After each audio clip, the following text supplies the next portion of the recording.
Hey guys, Evan Rick here back with another video, and today we're going to be doing a fan review show episode on my friend Turbo Productions' new Gmod film, Sea Lion.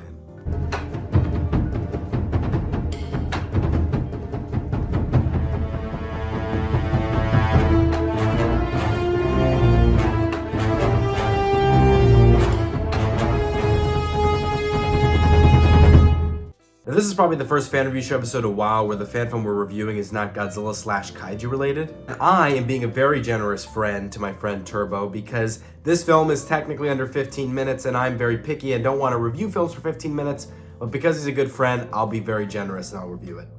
Just kidding.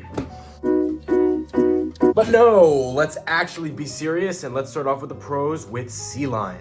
So for those of you who don't know, the actual title of this film, Sea Lion, is in reference to Operation Sea Lion, an operation that the Nazis had planned out in the event that they would invade Great Britain during the early stages of the Second World War. However, this film tries to tell the tale of if this operation went through and what kind of effect would it have had in the early stages of the Second World War that we don't know about. That being said, let's get into the pros of this film. The main pro that this film had was great cinematography. Now, it's important to show that during a war, the environment where it's taking place can still be really beautiful despite the fact that there is a war going on. And that was shown through the beautiful skies and landscapes that we saw all throughout this film. Of course, this goes to the credit of the people who actually created the Gmod maps and that Turbo didn't actually create, but still, they were good picks for this film because they worked really well as far as cinematography was concerned.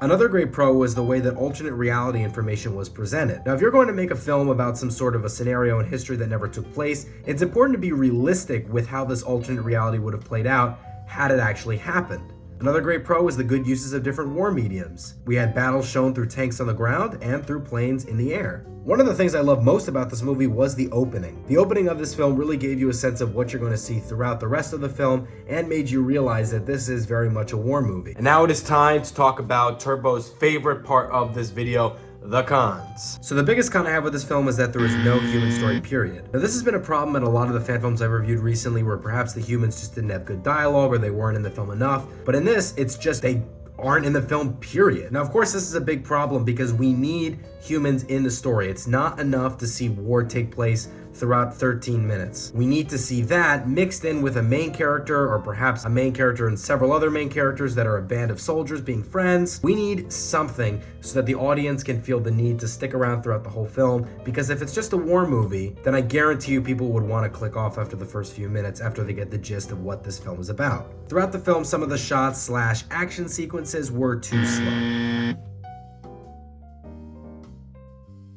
Another big problem is that throughout the film we could see the borders of the Gmod maps. Now, I understand that Gmod maps in some cases can only be so big, but in both of my Gmod films, TaleStar's Journey and Alien Forefront, I would really do my best to keep the borders of the map hidden, because otherwise it wouldn't look realistic at all. So there you have it. Those are the pros and the cons with this new film.